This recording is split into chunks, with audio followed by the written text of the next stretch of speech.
My mother's voice on the phone was casual, like she was discussing the weather. "We've decided Thanksgiving is just for parents this year. You know, actual parents with kids. Since you're still single and childless at 36, it doesn't really make sense for you to come."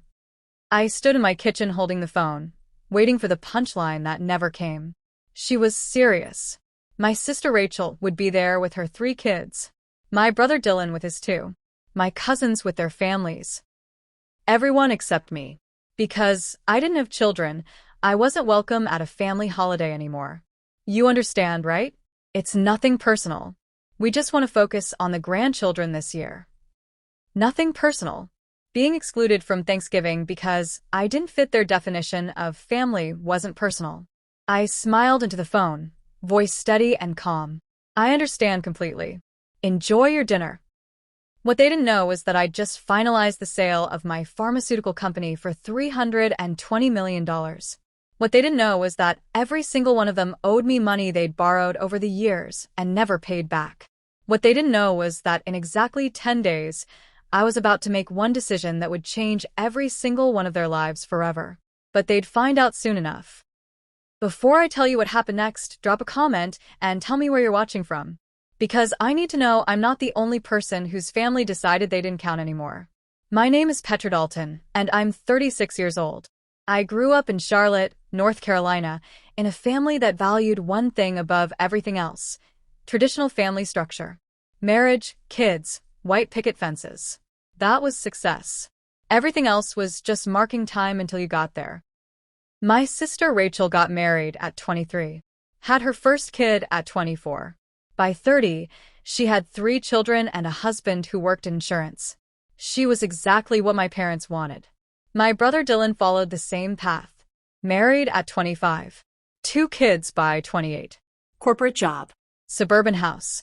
Living the dream my parents had written for all of us. Then there was me. The one who went to graduate school instead of finding a husband. The one who chose a career in pharmaceutical research over settling down. The one who stayed single not because I couldn't find someone, but because I was building something that mattered more than meeting someone else's timeline. My family treated my choices like a phase. Something I'd grow out of. "You'll change your mind when you meet the right person," my mother would say. "Don't wait too long or you'll regret it." I didn't regret anything. I'd spent 15 years building a career in drug development.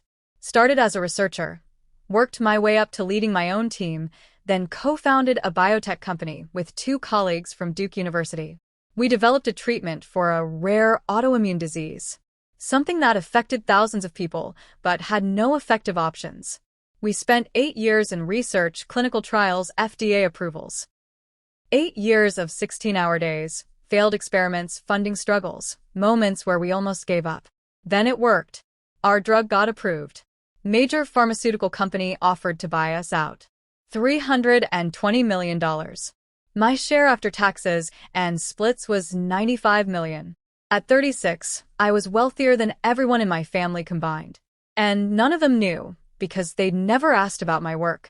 Just asked when I was getting married, when I was having kids, when I was going to stop playing scientist and start a real family. The sale finalized 2 weeks before Thanksgiving.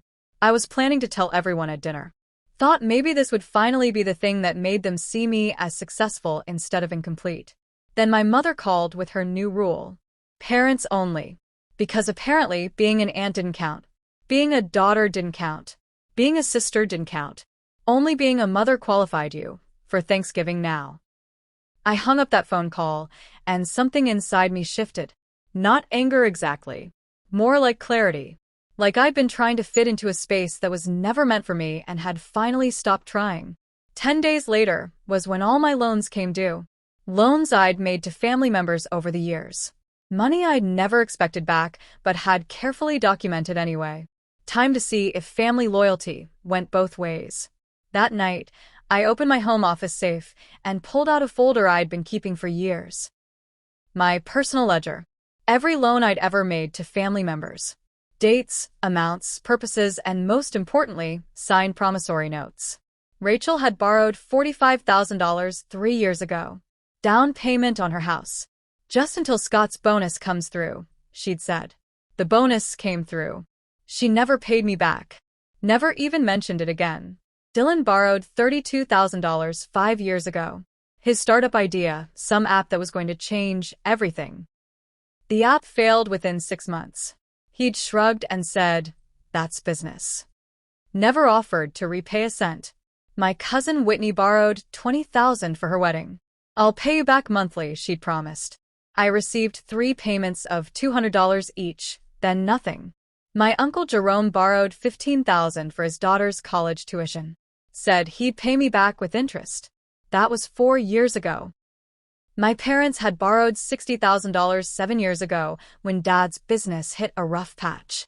"We'll pay you back as soon as things turn around," they'd said. Things turned around. They bought a new car instead of paying me back. Total, $172,000. All documented.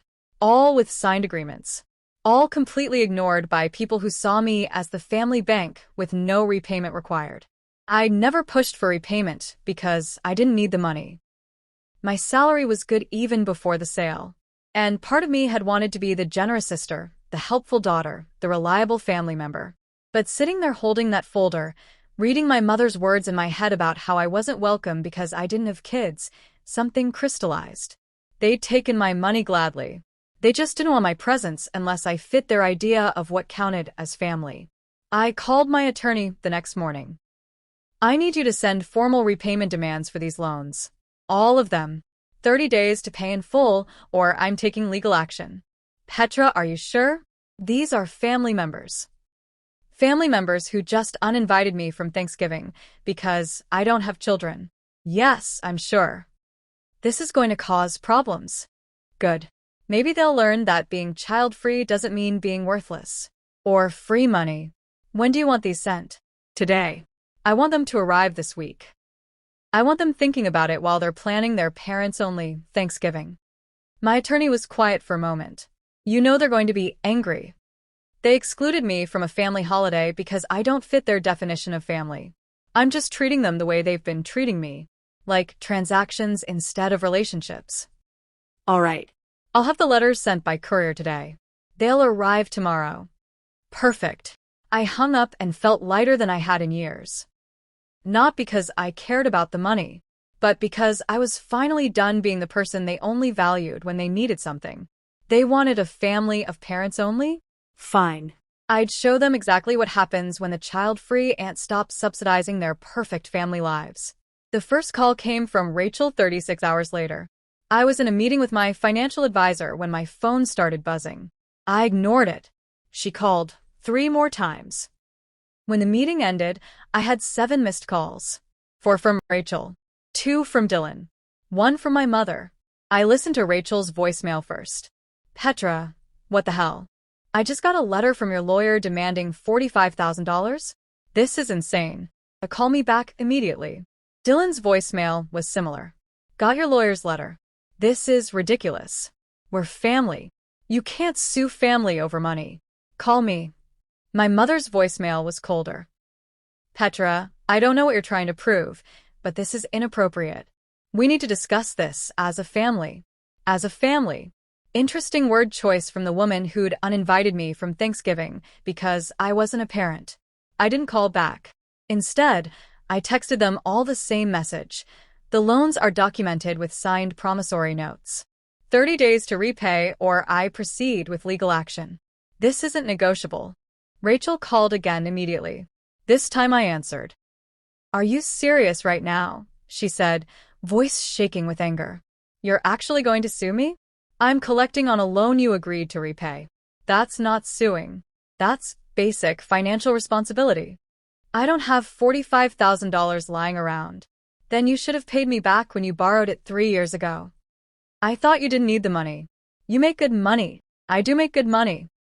Which is why you felt comfortable borrowing from me and never paying it back. This is about Thanksgiving, isn't it? Your mad mom said it's parents only. This is about being treated like I only matter when you need something from me. But yes, being uninvited from a family holiday because I don't have kids did clarify things. Mom didn't mean it like that. She just wanted to focus on the grandchildren. By excluding their aunt. By telling me I'm not welcome because I'm not a parent. By treating me like I'm less than family. You're being dramatic. I'm being clear. You borrowed money. You signed an agreement. You never paid it back. Now I want it back. That's not dramatic. That's basic fairness. We're sisters. Are we? Because sisters usually get invited to Thanksgiving. Oh my God. You're really going to hold that against everyone? I'm going to hold the loans against everyone. The loans you all took without ever intending to pay back. The loans you assumed I'd just forget about because we're family. The same family that decided I don't count anymore. I can't pay $45,000 in 30 days. That's impossible. Then you have 3 options. Sell something. Get a loan. Or I'll see you in court. You have 28 days now. I hung up. She called back. I didn't answer. Dylan texted. This is messed up. You're destroying this family over money. I responded. You destroyed any obligation I had to you when you all decided I wasn't welcome at Thanksgiving. Consider these loans the price of that decision. My mother called. I let it go to voicemail. Petra, this is childish and vindictive. We're having a family meeting Sunday at our house.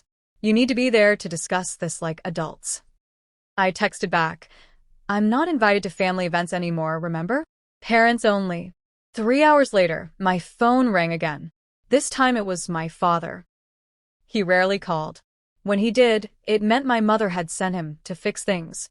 Petra, what's this about? It's about loans I made that were never repaid. Simple as that. Your mother says you're upset about Thanksgiving. I'm not upset. I'm clear. You all borrowed money. I want it back. We'll pay you back when we can. We always plan to. Really?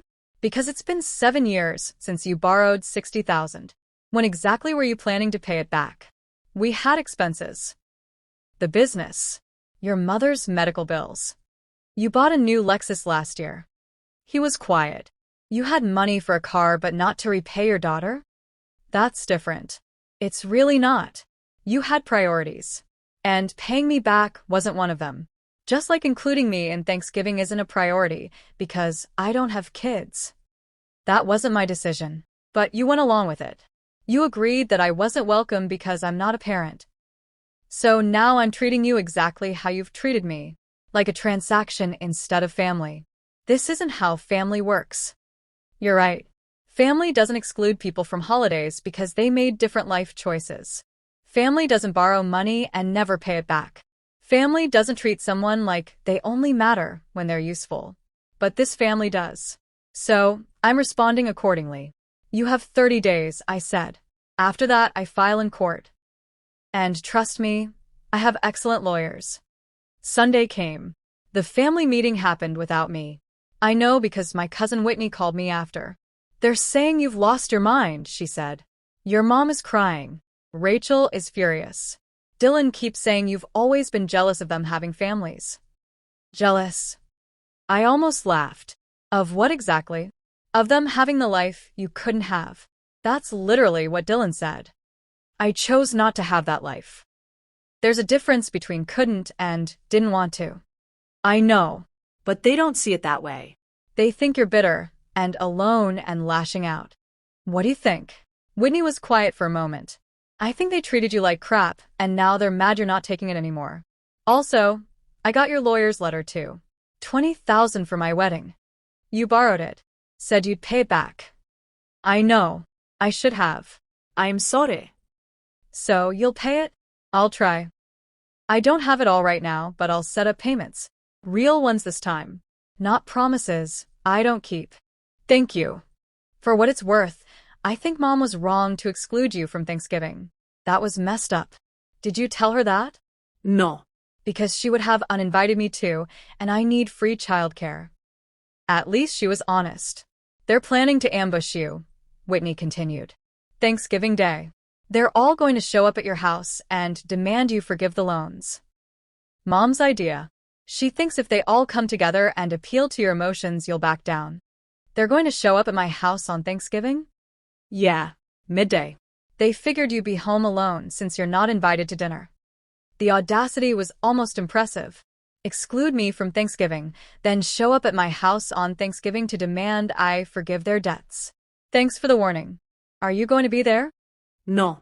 I have other plans. What plans? That's for me to know. After hanging up with Whitney, I made several calls. First, to my attorney.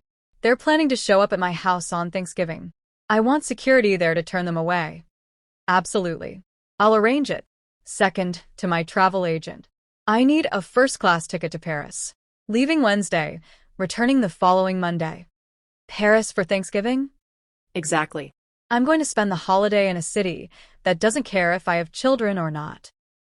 Third, to my accountant. I want to set up a charitable foundation. $90 million to start. Focus on supporting women in STEM fields, particularly those who've chosen career over traditional family paths. That's incredibly generous. It's also incredibly personal. Let's get it done before the end of the year. By Monday evening, everything was arranged. Paris booked. Security hired. Foundation paperwork started. My family thought they'd corner me on Thanksgiving and guilt me into backing down. Instead, I'd be in France, living my best child-free life, while they stood on my doorstep realizing I was serious. I landed in Paris Wednesday evening. Checked into a hotel with a view of the Eiffel Tower. Spent Thursday morning walking along the Seine, eating pastries, visiting museums. Around noon Eastern Time, my phone started blowing up. Text after text. Rachel. We're at your house. Where are you? Dylan. Your neighbor said you left yesterday. Where did you go? My mother. Petra. This is ridiculous. We came to talk to you. My father. There are security guards here. They won't let us near the door. What is this? I sent one message to the family group chat, the one I was still somehow part of despite not being invited to Thanksgiving. I'm in Paris. Spending Thanksgiving somewhere I'm actually welcome. The security team has instructions to escort you off my property if you don't leave willingly. The loans are due in 23 days. Enjoy your parents-only dinner. Then I turned off my phone and went to lunch at a cafe in the Marais. I didn't turn my phone back on until Friday morning. 137 messages. I scrolled through them. Rachel had posted on social media about ungrateful siblings who abandoned family over petty grievances. Several people had commented asking what happened. She responded with vague references to someone being unreasonable and causing drama during the holidays. Dylan had sent a long text about how I was tearing the family apart. How Mom cried all through Thanksgiving dinner. How the kids asked where Aunt Petra was, and they didn't know what to say. My mother sent a guilt trip masterpiece. I hope you're happy. You ruined Thanksgiving for everyone. The children were upset. Rachel and Dylan are stressed about your demands. Your father and I are heartbroken. All because you can't forgive and forget like adults do. This isn't the daughter I raised. I responded to that one. You're right. The daughter you raised would have accepted being excluded and said nothing. Would have forgiven the loans and asked for nothing. Would have made herself smaller so everyone else could feel bigger. But I'm not that daughter anymore. I'm the woman who built a company and sold it for $320 million. I'm the woman who's done being treated like she only matters when someone needs money. I'm the woman who's spending Thanksgiving in Paris because I can. You didn't raise this woman. I created her despite you. I sent it and then blocked all of their numbers. The rest of the weekend was exactly what I needed. I toured the Louvre. Had dinner at a Michelin-starred restaurant. Saw a show at the opera. Met interesting people who asked what I did for a living and were impressed when I told them. Not one person asked if I had children. Not one person suggested I was incomplete without them. Not one person treated me like I was less than because I'd chosen career over family. Monday morning, I flew home. Returned to my house, my life, my choices. 17 days left on the loan deadline. I'd offered extensions to anyone who asked respectfully and made genuine effort. Whitney was the only one who did. She'd started making payments. $2,000 already transferred, with a plan for the rest. Everyone else was radio silent, hoping I'd back down, hoping I'd change my mind, hoping the child-free aunt would remember her place and forgive everything. They were about to learn I'd forgotten where that place was supposed to be. The 30 days came and went. Whitney had paid $5,000 with a payment plan I'd accepted. Everyone else paid nothing. My attorney filed the lawsuits. 5 separate actions. Rachel, Dylan, my parents, Uncle Jerome. Each one documented with signed promissory notes, payment records showing zero repayment, communications showing requests for repayment that were ignored. The legal filings were public record. Local news picked up the story because the amounts were significant and the family angle was dramatic. Local biotech executive sues family members over unpaid loans. The article mentioned my company's sale. Mentioned the $320 million acquisition. Suddenly, everyone who'd been calling me vindictive was silent because the math was public. I'd made $172,000 in loans when I was making a regular salary. I'd asked for repayment after B&G excluded from Thanksgiving. And I was now worth $95 million. The internet had opinions. Most of them were on my side. She loaned money she earned. They never paid it back. Then excluded her from Thanksgiving. She doesn't owe them forgiveness. Being child-free doesn't mean being a free bank. Good for her. The family wanted her money, but not her presence. They got what they deserved. My mother tried to do damage control. Posted on social media about how hurt she was that her daughter would air family business publicly. How money shouldn't matter more than family. How she'd raised me better than this. The comments section destroyed her. People who knew our family started sharing stories. How she'd always favored Rachel and Dylan.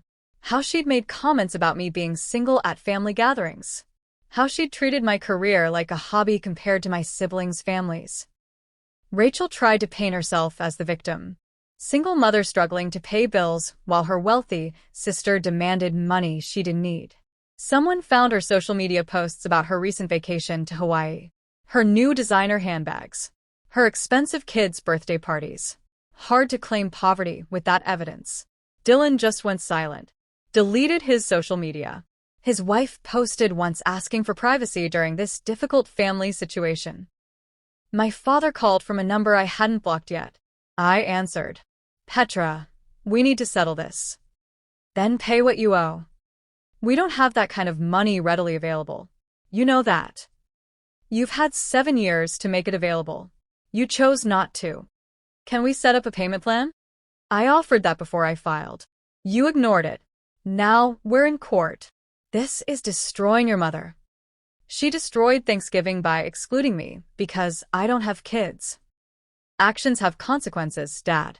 When did you become so cold? I'm not cold. I'm clear. There's a difference. Cold would be forgiving loans to people who've shown me repeatedly that I only matter when they need something. Clear is understanding that family isn't just DNA. It's respect, reciprocity, and basic human decency. You all failed on every count. So what, we're just done? You're cutting us off forever? You cut me off first. You just expected me to keep funding your lives while accepting your rejection. I'm the one who finally stopped pretending that was okay. He hung up.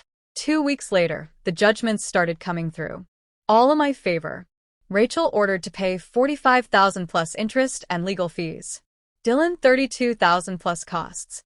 My parents $60,000 plus costs. Uncle Jerome $15,000 plus costs. Total with interest and fees, just over $200,000. I didn't need the money, but I needed the principal. 6 months after the judgments, my life had settled into something better than before. I'd started the foundation. Funded 3 women-led biotech startups. Established scholarships for women in science who didn't fit traditional family molds. I'd also started dating someone. Met her at a medical conference. Dr.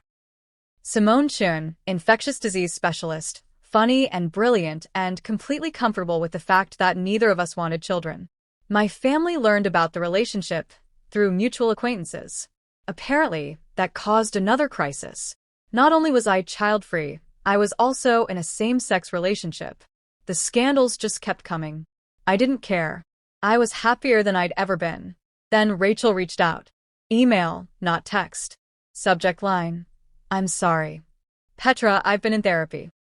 My therapist asked me to write this letter whether you read it or not, but I'm hoping you will. You were right. About everything. We treated you terribly. We took your money and gave nothing back. We excluded you from Thanksgiving because you didn't fit Mom and Dad's idea of what counts as family.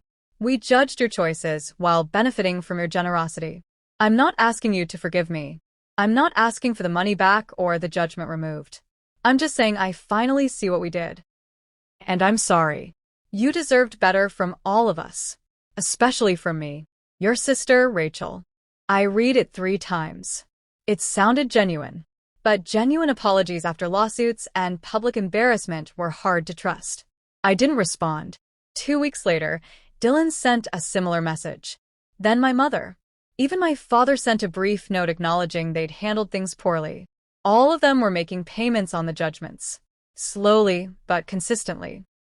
None of them had asked for forgiveness of the debt. Just sent apologies and payments. Whitney called one evening. They're different now. Mom especially. She's been talking about how wrong she was.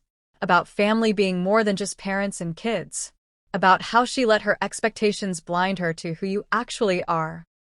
That's nice. Do you think you'll ever talk to them again? I don't know. Maybe. But on my terms. Not theirs. That's fair. How are you doing? Good. Paid off half the loan. Should have the rest done by next summer. And I wanted to tell you, I think what you did was brave. Standing up to family like that. It made me look at my own relationships differently. Made me realize how much I was accepting just because they were family. Thank you for showing me that family obligations don't mean accepting mistreatment. After we hung up, I thought about forgiveness. About whether I wanted a relationship with people who'd only changed after facing consequences. Maybe someday, but not today. 1 year after being uninvited to Thanksgiving, I hosted my own. Not with my family. With the people who'd actually been there for me. Simone and I cooked together in my kitchen. Whitney came with her husband and kids. 3 women from my foundation who'd become friends. My former business partners and their families. My attorney and her wife. 15 people total. None of them related to me by blood. All of them chosen family. We went around the table sharing what we were grateful for. When it got to me, I looked at the faces around the table and felt something I hadn't felt at family gatherings in years. Belonging. I'm grateful for second chances, I said. For learning that family isn't who you're born to. It's who shows up for you. Who values you. Who treats you like you matter even when you don't fit their expectations. I'm grateful for every person at this table who chose to be here. Thank you. Simone squeezed my hand under the table. After dinner, my phone buzzed. Text from my mother.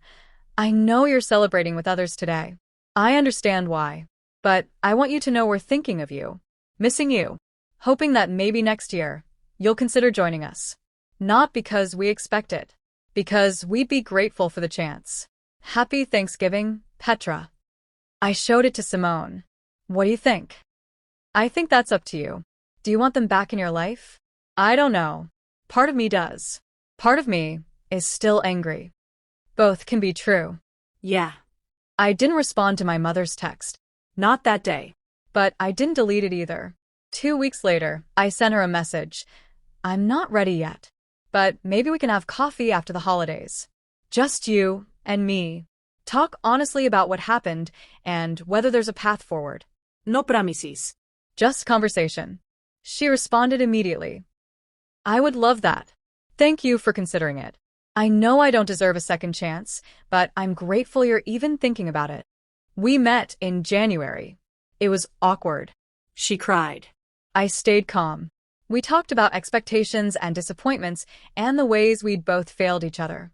It wasn't resolution, but it was a start. I set boundaries.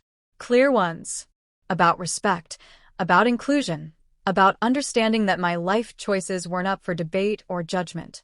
She agreed to all of them. Whether she'd actually follow through remained to be seen. But for the first time in years, I felt like maybe there was a possibility of having both. The family I'd chosen and the family I'd been born into. On my terms. In my time. With my boundaries. Here's what I learned from being uninvited to Thanksgiving because I didn't have children. Your value isn't determined by whether you fit someone else's definition of family. Your worth isn't measured by traditional milestones. Your life isn't incomplete just because it looks different from what others expected. I spent 36 years watching my family celebrate Rachel and Dylan for following the script. Marriage, kids, suburbs. That was success. My PhD, my career, my company, none of it counted because I hadn't produced grandchildren. Being excluded from Thanksgiving was the best thing that could have happened. Not because I wanted to lose my family, but because it finally showed me how conditional their love had always been. They loved me when I was useful, when I loaned money, when I showed up to family events and played my role. But the moment I didn't fit their idea of what counted as family, I was disposable. The lawsuits weren't revenge. They were boundaries. Clear, legal, enforceable boundaries that said, you don't get to use me and discard me. You don't get to take my money while rejecting my presence. You don't get to have it both ways. $95 million gave me the freedom to enforce those boundaries. But the boundaries themselves weren't about money. They were about respect. About being seen as a whole person, not just in the parts that serve them. Some families never learn. Some relationships aren't worth saving. Some bridges should burn so you can build better ones. But some families, if they're willing to do the work, can change. Can grow. Can learn that love isn't about conforming. It's about accepting people as they are, not as you wish they'd be. My family is learning. Slowly. Imperfectly, but learning. And whether they succeed or not, I'll be fine. Because I've built a life that doesn't require their approval. I've created a family that chose me without conditions. I've proven that being child-free doesn't mean being incomplete. It just means being free to define family on my own terms. If you've ever been excluded by family for not following their script, if you've been treated like you only matter when you're useful, if you've had to enforce boundaries with people who claim to love you, drop a comment. Share where you're watching from. Hit that like button and subscribe for more real stories about families who impose conditions, people who enforce boundaries, and the moment everything changes when you finally choose yourself. Remember, being uninvited isn't rejection. It's clarity. It's them showing you who they really are. And it's your chance to decide who you want to be.